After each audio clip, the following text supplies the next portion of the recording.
Welcome to the Chop Seat, where Braves country meets the big leagues. Your host Vic is here to break down everything from truest part to the top of the standings across the league. From walk-offs to wild trades, this is your seat for everything baseball, but a heavy dose of chop. So grab your glove and settle in, because the Chop Seat is open.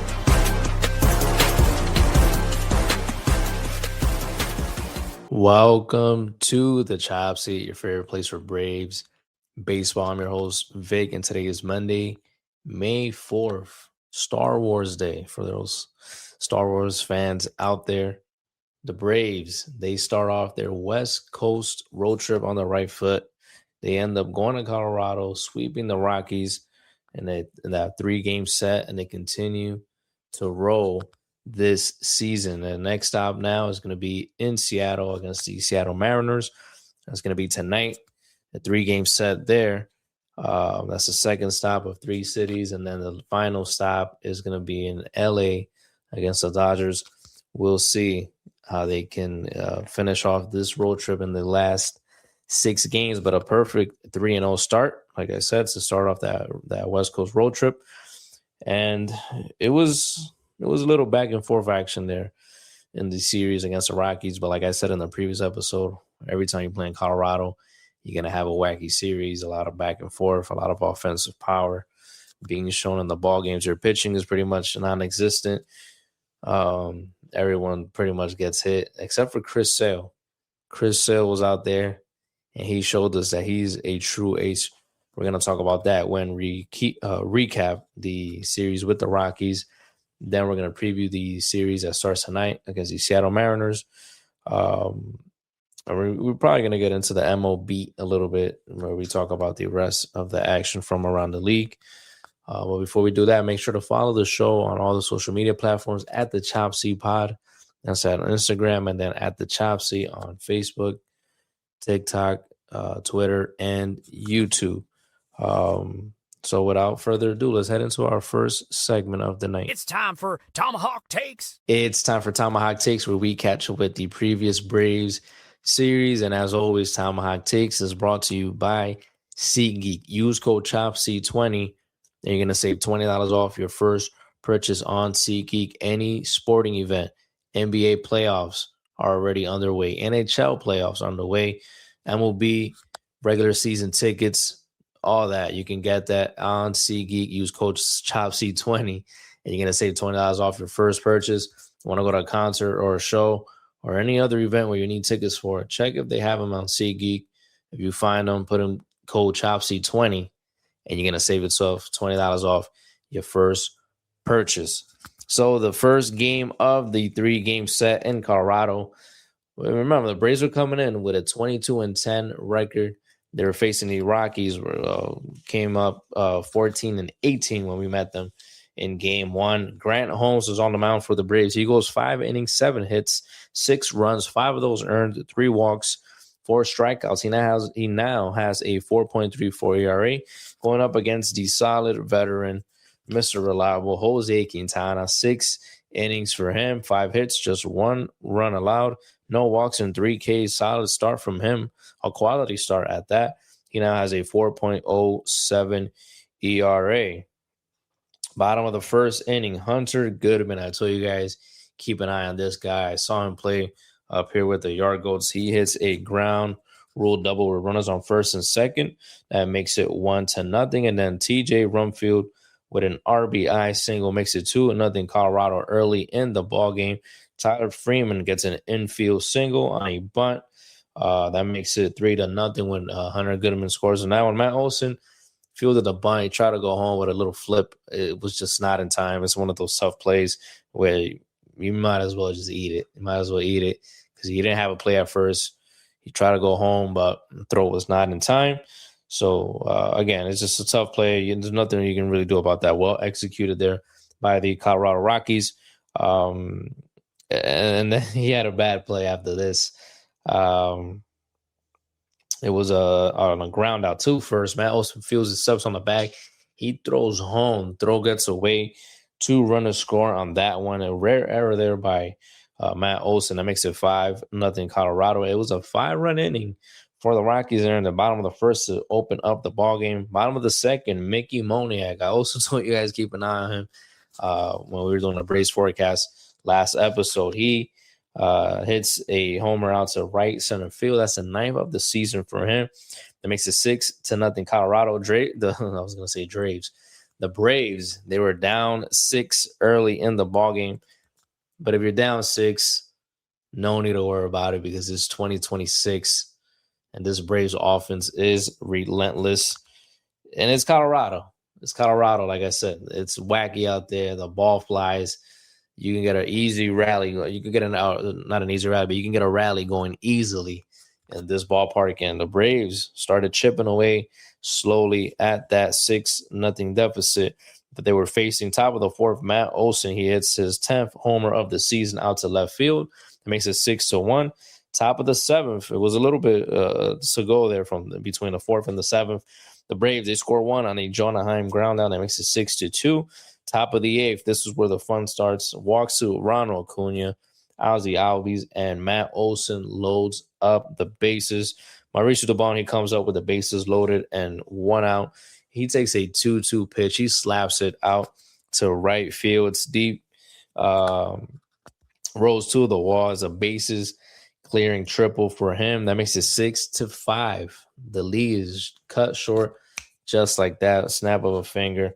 And it was a nice at bat by him, man. Not down on the count, but with 2 strikes, he didn't even have no sort of leg kick. It was just straight bat to ball, slaps it out there, puts it in play. And guy's strong, bro. He's strong because he was just straight upper body, sends it out to the wall out there in right field. He has enough to, leg out a triple and clear up the bases there. So credit to Mauricio Dubon there. Great at bat there from him. And then after that, next batter, Austin Riley, he does his job. He lifts one out to right field. It's deep enough for Dubon to tag up from third. He ties up the ball game at 6. Well done there by Austin Riley, who, as we know, he was struggling coming into this series. And he definitely turned it around. And we're going to talk about that. We're going to talk about that a little bit ahead because I have some guys trolling in the comments. We're going to clear that up real quick. The top of the ninth, though, Jonah Heim, he draws a walk to open up the inning. And then Walt Weiss, he brings in Michael Harris to pinch hit for Jorge Mateo. Remember, he's been dealing with that leg issues. So he's been, DHing and pinch hitting here and there. So I'm just trying to help him get back to 100%. So he brings in Michael Harris, and man, it's a perfect button pushed. He takes hits a 2-run homer off of a sweeper to right field. Big home run there at the top of the ninth for him and the Atlanta Braves. That's number 7 of the season for him. That gives the Braves a late 8-6 lead, 8 unanswered runs by the Braves after the Rockies score the first 6. Robert Suarez, he comes in the game. That is game over. The Braves end up winning game 1 after being down 6-0. They take that one. It was just a wacky back and forth game, and you gotta love it when you're watching those games out there in Colorado. And in this ball game, Austin Riley, he did go 2 for 3 with that RBI, that sac fly. Mauricio Dubon, of course, 2 for 5, the 3 RBIs in the triple. When it came to the pitching side, it was Anthony Molina who came in after Graham Holmes. He goes 2 innings. Didier Fuentes, he goes 1 inning, pitching in the bottom of the 8th. He gets the win in this ballgame. And then Robert Suarez, who came in the bottom of the 9th to shut the door, he gets his 4th save of the season. After this ballgame, Molina, he was optioned back down to AAA, and Carlos Carrasco was brought up. If you recall, Molina was brought up right before this series started. But great job by him. And the rest of the guys, Fuentes and Suarez, who came out the bullpen and were able to shut the Colorado Rockies offense down. Game 2, we had Chris Sale on the mound, the ace. Beautiful start by him. 7 innings, just 3 hits allowed, just 1 run, 3 walks, 11 strikeouts for him. He takes the win in this one. He is now 6-1 with a 2.14 ERA. The Rockies, remember, they were TBD when I did the Braves forecast in the last episode. They had Brennan Bernardino. Going guess they had him as an opener. He just gets 2 outs in the ball game. And then they had Chase Dollander come in after that. Who goes 5 1/3, 8 hits allowed, 6 runs, 3 walks, and 3 Ks. He now has a 3.38 ERA. Bernardino, he gave up 2 runs in this ball game, and he gave it up by means of a Drake Baldwin 2-run shot. He had walked Acuña to start the ball game in the top of the first. Drake Baldwin hits the homer. That makes it 2-0 Braves. Top of the second. We had a bit of a scare here from Ronald Acuña Jr. He grounds out to second while running. You can see that he tweaks something. It's the left hamstring. He is taken out of the game as a precaution. More news on that. Actually, we're just going to give you the news now when it comes to Acuña. It was, after getting the MRI the next day, it was considered a grade 1 hamstring strain on his left leg. He was put on the 10-day IL. I can't even speak. On the 10-day IL, Jose Azocar was brought up from the minors to take that spot for the time being. But yeah, big loss there. But we got a good start to the year. We got a nice lead in the division, so no need to force Acuña.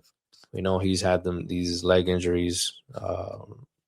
It's tough to see him go down, but it could have been worse. And if it's just a 10-day IL stint, that's fine. Just give him time to heal, give him time to get back to 100%, and then we can add him there. And hopefully the rest of the guys are able to hold it down for him while he comes back.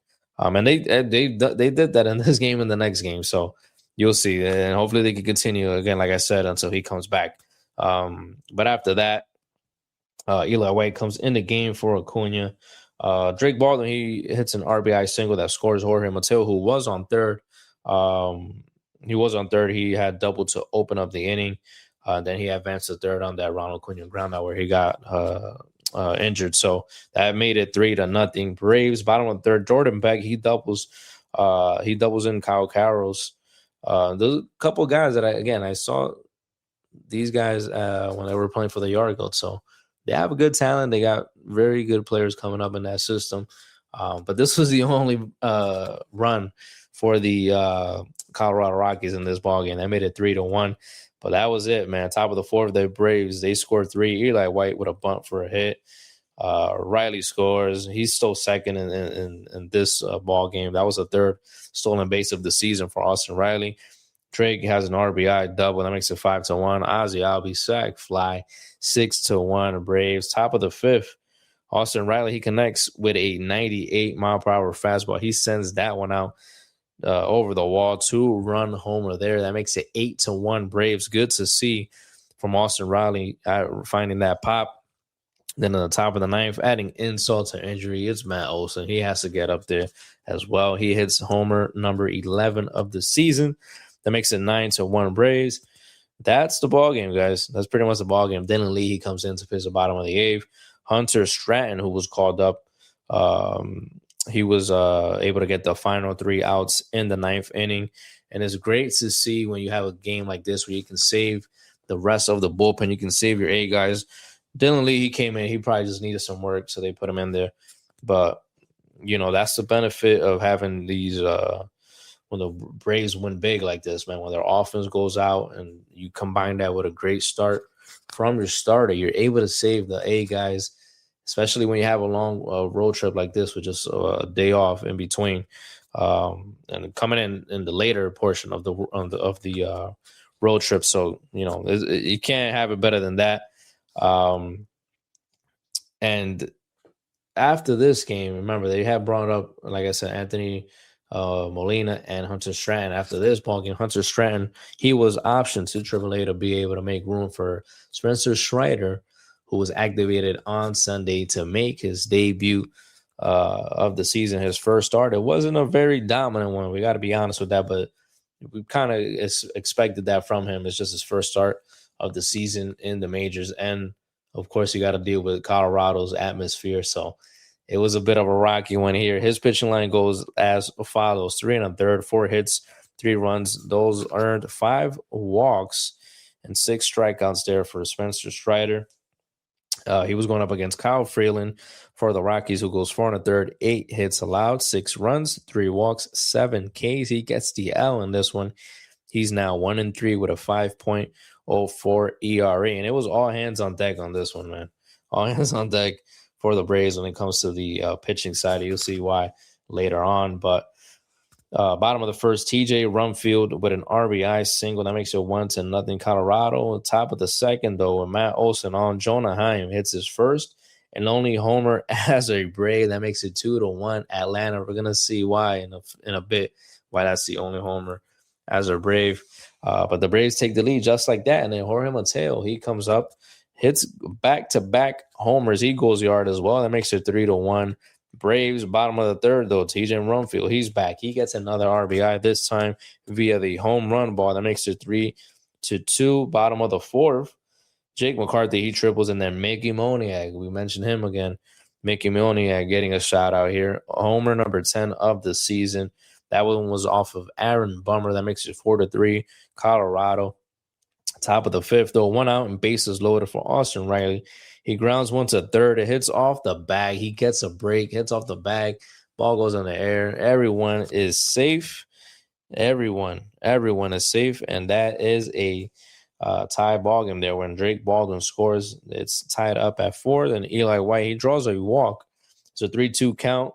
The pitch is actually called a strike, but the ABS system says otherwise. It was a ball, 0.6 inches off the plate. That's ball 4. 5-4. Braves lead. Then Jonah Heim follows with a sac fly. That makes it 6-4. Bottom of the fifth, Rockies, they do score 1. Tightens up the ball game yet again. That makes it 6-5.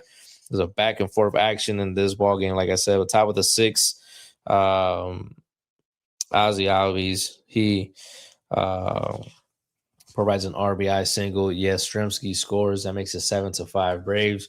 Matt Olson, he doubles in Ozzy. That makes it 8-5. And bottom of the eighth, red hot Mickey Moniak. He's back. 10th homer of the season. 8-6 Braves still leading. Top of the ninth, Jonah Heim, Jorge Mateo. They continue to have themselves a ball game, man. They had a ball game in this final game of the 3-game set. Jonah Heim, he doubles in 2.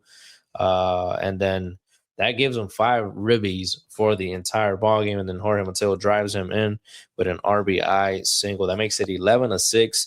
Robert Suarez, he comes in. He gets the final 3 outs. He did give up 2 hits. It wasn't a safe situation. But, again, he gets the final 3 outs. Nothing. No harm done there. Braves complete the sweep. Another series win. No series loss yet for the Atlanta Braves this season. Very impressive by them. Let's see how far they can go with that streak intact. But yeah, they sweep. Great way to start the 9-game road trip out in the West Coast, starting off at the Colorado Rockies. After this game, like I said, Jonah Heim, that was the only homer he hits as a Brave because he was DFA'd after this. Sean Murphy has been activated today. Jonah Heim was DFA'd today. Sean Murphy will be catching tonight. Drake Baldwin will be at DH. He's going to be leading off, actually. So Jonah Heim, DFA'd. Sean Murphy activated from his rehab assignment. Talking about activating, Raisel Iglesias, Walt White said that he should be activated on Tuesday from his IL stint as well. Let's see what other Braves news we have real quick. Actually, let's go back to the bullpen, though. I did want to tell you guys about the bullpen because that last game, like I said, it was all hands on deck there, just so you could get an idea of who was on the pitching mound there. After Strider came out, it was Bummer. Like I said, he gave up that homer, that 2-run homer. Didier Fuentes came in. He pitched 2/3. Dylan Lee came in. He pitched a clean inning with 2 strikeouts. Reynaldo Lopez came in. He pitched an inning as well. What's his name? Excuse me. Tyler Kinley came in. He pitched an inning. He gave up 1 run on that homer against Mickey Moniak. And then Robert Suarez came in. So you use all your main guys here. Like I said, you use Dylan Lee. You use Tyler Kinley. You use Robert Suarez. And, I mean, he's probably one of our main guys now, too. You got to consider Reynaldo Lopez one of the main options out there in the bullpen while he works on his mechanics. So, yeah, it was all hands on deck that final game, but they did a great job holding down the offense for the Rockies for the most part. in this final game, and also the second game of the series as well. It was tough because obviously Spencer Strider did not cover, as much innings there. He was only able to record 10 outs. He still got another 17 to go. So you got to, figure out how to piece that together. Series highlights here for the Braves. The Braves still the number one record in baseball, first in the NL East. They have a nice 8.5 game lead over the Marlins. Nationals 9.5 games, not 9.5, 9 games back. Phillies 10.5, and then the Mets 12.5 games back. 50 home runs this season for the Braves. That's the most in the National League. Those were the series highlights for this weekend. Like I said, the lineup tonight: Drake Baldwin, he will be leading off. Mauricio Dubon, he will be hitting cleanup. Austin Riley back at 5th. Sean Murphy's in the lineup batting 7th. He's going to be catching. Jorge Mateo batting 9th at shortstop. Eli White batting 8th right field. And Yastrzemski is actually batting 6th. He's going to be in the game playing left field. We're going to talk about that, though, like I said, when we get to the Braves forecast. But I just wanted to give you some info on that. Also, Braves have transferred shortstop Hassan Kim's rehab assignment to AAA Gwinnett. He'll be in the lineup on Tuesday when the Gwinnett Stripers open a series in Norfolk. So Hassan Kim's return is coming soon as well. That was courtesy of Mark Bowman. This was courtesy of him as well. He said Heim was DFA to make room for Sean Murphy today. If Michael Harris had been available to play defense this week, it might have made sense to keep Heim until Kim is activated, but it's tough to carry a third catcher when Michael Harris is limited defensively and Dom Smith is best restricted to DH/PA. So yeah, that's what I was saying before in the last episode, that I was thinking that they might consider carrying Jonah Heim still and dropping Kyle Farmer when Sean Murphy returned. But, now with Michael Harris not being able to take the field as often, kind of puts a limit there. So I guess the move was to DFA Jonah Heim. And I'm pretty sure he's probably going to find a home.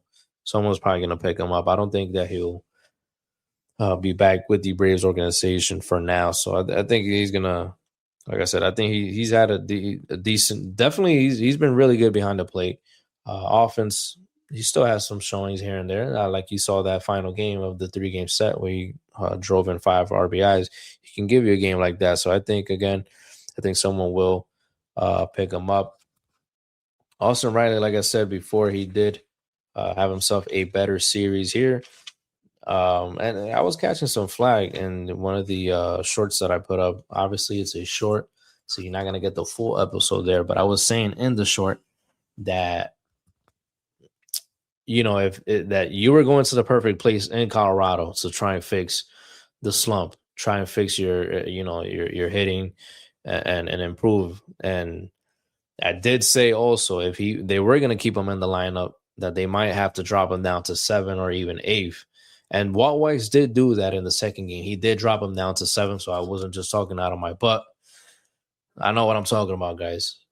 I know what I'm talking about. Not as much as, these guys that have been in the game 25, 30 years, and I mean professionally, but that's what I meant. If they're going to keep him in the lineup, you got to probably drop him down a little bit more to the 7th and 8th spot to take the pressure off of him. That's exactly what they did. First game, he was batting 6th. Like I said, he goes 2 for 3 with an RBI in that one. And then the second game, that's when he was batting 7th. He hits the homer there. So obviously you could see that he was feeling a little bit better. And what else? He goes 1 for 3 with the homer with the 2 RBIs. He draws a walk as well. So, I mean,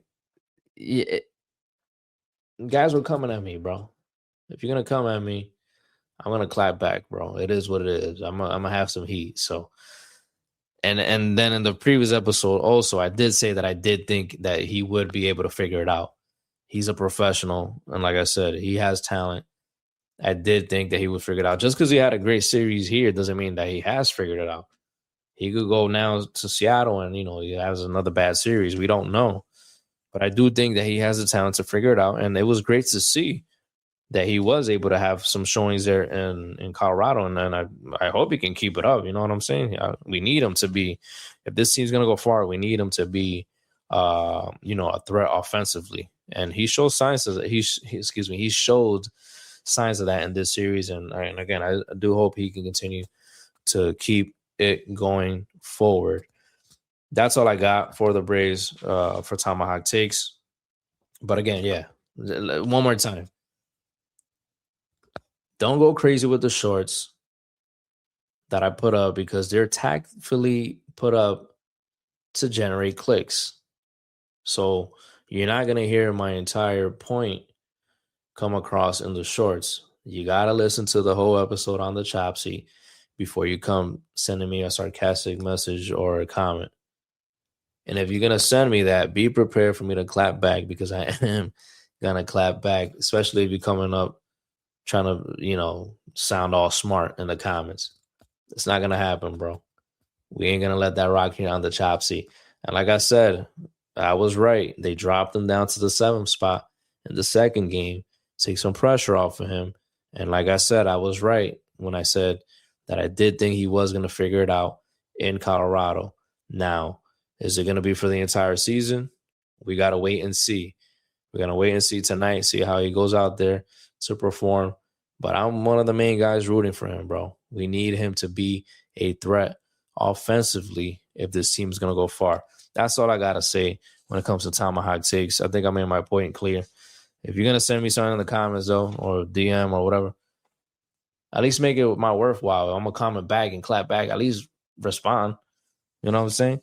So you can have a conversation. But anyways, that's all I got. Now let's head into our very next segment. It's time for your Braves forecast. It's time for the Braves forecast, where we preview the upcoming Braves series. The Braves going into Seattle with a 25-10 record, a 3-game winning streak. They're facing the Seattle Mariners, who are 16-19, currently third place in the AL West. They lost 3 games in a row. They're 6-4 in their last 10 games. The Braves coming in with a 8-2 record in their last 10 games. Game 1 is going to be tonight, Monday, 9:40 p.m. J.R. Ritchie on the mound, the rookie making his 3rd career start for the Atlanta Braves. He's back home. He's back home. He's going to be starting there. He's going to have that adrenaline flowing. Let's see how he performs out there. He's 1-0 with a 2.92 ERA. He's going up against Logan Gilbert, who is 1-3 with a 4.03 ERA. Game 2, Tuesday night, 9:40 p.m. Bryce Elder, who's 3-1 with a 1.88 ERA. Phenomenal ERA there by him. Going up against George Kirby, who's 4-2 with a 3 ERA. And then game 3, a little bit earlier, thank Lord, Wednesday, 4:10 p.m. Grant Holmes on the mound, 2-1 with a 4.34 ERA. Going up against Brian Wu, who's 1-2 with a 4.61 ERA. The Braves are off Thursday after they wrap up this series. And then, like I said earlier, they're going to start a 3-game set with the Los Angeles Dodgers on Friday. And that'll wrap up the West Coast road trip. Players to keep an eye on, of course, you got Julio Rodriguez, you got Josh Naylor, you got Randy Arozarena when it comes to the offense. Kyle Raleigh, you might not have to worry about him. He's dealing with some right side discomfort. He's out for the 3rd straight game tonight. So you might not have to worry about him this series. We'll see. But you do got to worry about Andres Munoz, the closer on the back end of the bullpen. Make sure to keep an eye on him. Mariners are just +2 when it comes to run differential. They've scored 143 runs. They've given up 141, so they're right there. But, yeah, this is a team that's very talented. You know, they made that AL American League Championship Series appearance last year. They got taken out by the Toronto Blue Jays, but it was a very good series. Very talented ball club. They're just off to a slow start. It is what it is, but I think that they will probably end up winning this division when it's all said and done this year. They're third in the AOS right now. As I said, it's still early. Still a lot of ball games to play. And once these guys start clicking, they've always had good pitching, and they've drastically improved their offense as well in years past. So they're on the way up. They're trending up. They're going to be trending up pretty soon. They're going to get hot. Everything's going to start clicking. But it's a great time to face them right now, and they're struggling a little bit. So let's go in there. Let's take 2 out of 3 at least. Go take that day off on Thursday. Head to LA and see what we could do with the defending champs. That's what I want to see. I want to see the matchup. I want to see where we stand with them bozos out in LA. But anyway, that is all we got for the Braves forecast. Now let's head into our final segment. We're going to touch real quick on what's going on around the league. It's time for the MLB.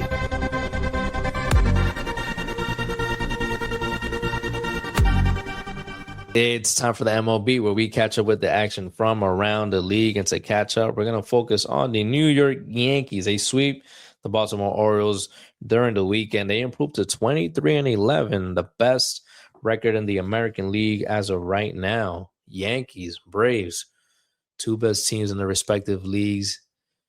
2026, 1996 World Series. Are we going to get a rematch this year? Are we going to get a rematch? Are the Braves going to be on the winning end this year of that rematch? We're going to have to wait and see. We'll see what ends up happening when it's all said and done. Losing streaks, though. A few teams with losing streaks in the National League West, actually. D-backs lost 4. Rockies lost 4 in a row, thanks to the Braves. And the San Francisco Giants, they've lost 6 games in a row. They've actually called up their top prospect, Bryce Eldridge, see if he can change it up there when it comes to the offense. I think he's in at DH today. And I think they also called up one of their top catching prospects. I can't get his name right now. I apologize when it comes to that. Tarek Skubal, there was news that he now needs surgery to remove loose bodies from the elbow. No timetable for his return yet. So that terrible news there for the Detroit Tigers. That's a big loss for them. Sad news, John Sterling, he passes away at the age of 87. A famous, very famous radio voice for the New York Yankees. I believe he also called Braves games also. But yeah, the Yankees broadcast, I can't even say anything. I can't even speak. Broadcaster. I don't know if I was saying broadcaster. Like I'm from Boston or something. Yankees broadcaster. Yankees broadcaster who was on the mic for 5 titles and known for his signature home run calls. Again, he has passed away at age 87. So condolences to his family and friends. And then just a few series to keep an eye on this week. Cincinnati Reds at the Chicago Cubs. Cincinnati Reds 20-14 facing the Cubs, who are 22-12. That's a National League Central matchup, and another National League Central matchup to catch up on is the Milwaukee Brewers 18-15 going up against the St. Louis Cardinals, who are 20-14. Very good ball still being played by all teams in the National League Central. I believe they're still all over 500. Yes, they are, because the Pirates are 19-16. They actually just swept the Cincinnati Reds. So that's all we got, guys, for the MLB segment. This is all we have for the Chop Seat for today. There might not be an episode this weekend before the weekend, so we'll see. But if not, if you do see it pop up, no need to worry about it. If you don't see it, we will be back on Monday. We'll catch up on that Dodgers series, but hopefully we could get one in before that Dodgers series so we can preview it, see who's starting, and we can see how this Mariners series ends up going. So that's all I got, guys. One last shout out to our friends at SeatGeek. You already know. Use code CHOPSEAT20 to save $20 off your first purchase on SeatGeek. Any shows, any concerts, NBA Finals, NHL Finals, regular season baseball games, go to SeatGeek and use code CHOPSEAT20, and you're going to save $20 off your first purchase. That is all we have, friends, for today's episode of the Chop Seat. We will see you next time on the Chop Seat.